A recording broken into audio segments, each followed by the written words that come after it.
He built a fortune worth $11 million. His grandchildren died broke. This isn't a story about bad luck.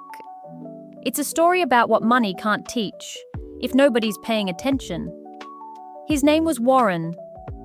He started with a single hardware store in a small Ohio town, and by the time he was 60, he owned 12 of them. He never went to college.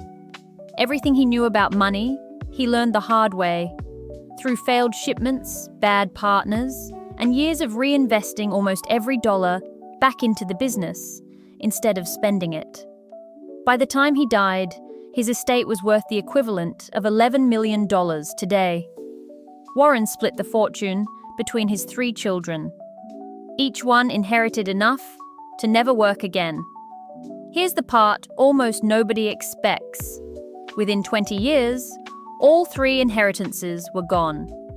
Not because of one bad investment.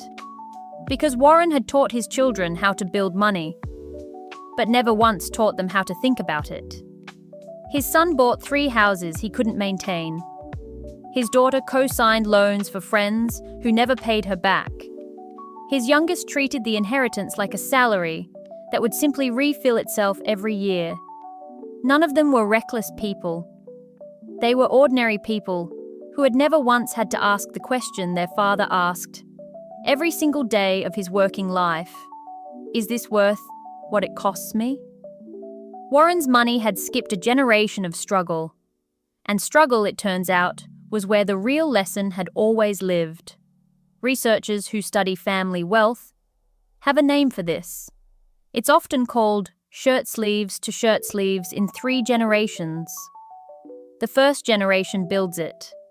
The second maintains it, mostly out of habit. The third, having never seen the cost of building anything, often loses it. It isn't about intelligence. It's about which lessons get passed down and which ones quietly get skipped because they look like discomfort. Nobody wants to hand their own kids. Warren didn't fail his children by leaving them money. He failed them by never once making them earn the understanding that came with it. The playbook was never just about the money. It was about the years it took to learn what the money was actually for. If this was useful, this channel breaks down one real money story like this every week.